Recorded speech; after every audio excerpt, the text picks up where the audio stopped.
Менің тікелей жұмысым құтқарушы. Сол себепті адамнан қарғыс емес, ләжі болса алғыс алу біздің басты міндет.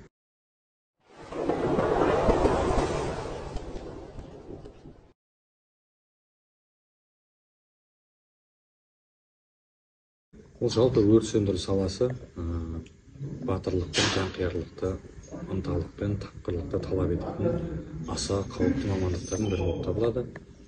Өрт сөндіру саласына авариялық құтқару жұмыстарын жүргізу кезінде мысалы тұрақты түрде дайын болу керек. Физикалық, психологиялық тұрғыдан да оны қатты талап етеді, қажет етеді. Мысалға мен осы жұмысқа салаға кіргеніме 8 жылдан асты. Мысалы осы 8 жылда да алдымнан түрлі сипаттағы техногенді табиғи төтенше жағдайлар жолықты. Солардың біразын қатыстық.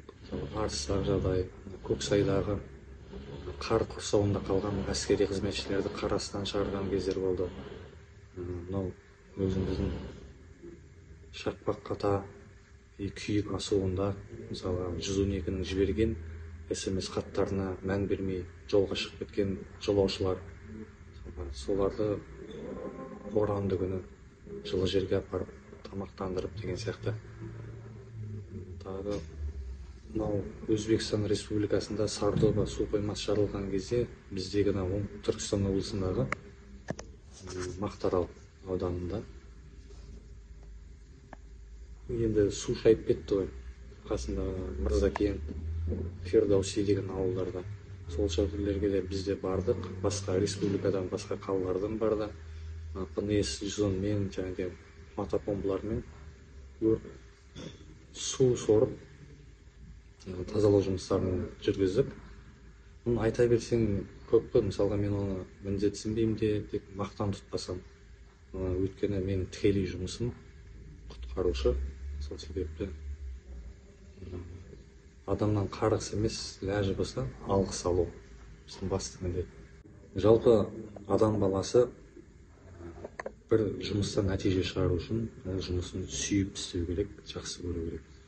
Мысалы Көкшетау қаласы Мәлік Ғабдуллин атындағы Азаматтық қорғау академиясының сырттай бөлімін бітірдім мен.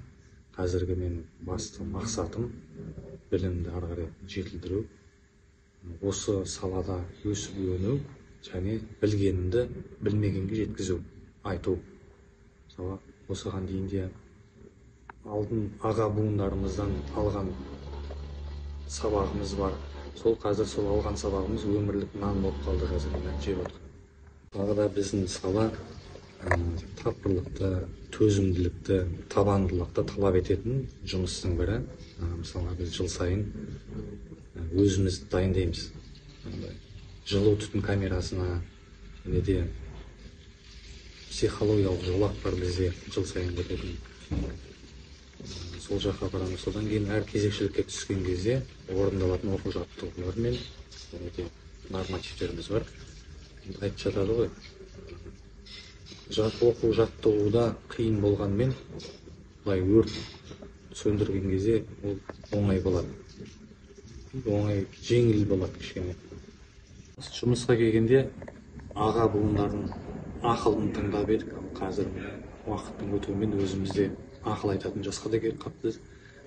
Өзімізден ізімізден келе жатқан өскелең ұрпаққа, жаңадан кіріп жатқан жаңа қызметкерлерге айтатынымыз ең бастысы техника қауіпсіздік ережелерін сақтау арқылы жұмыс істеу. Мысалы кітапта бөлек, бұл практикада мүлде бөлек нәрсе.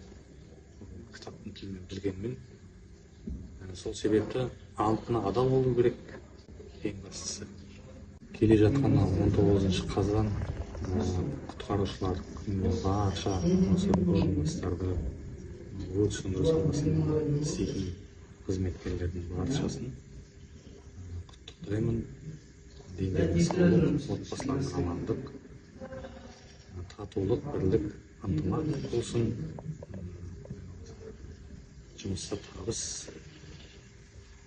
құрғақ жең.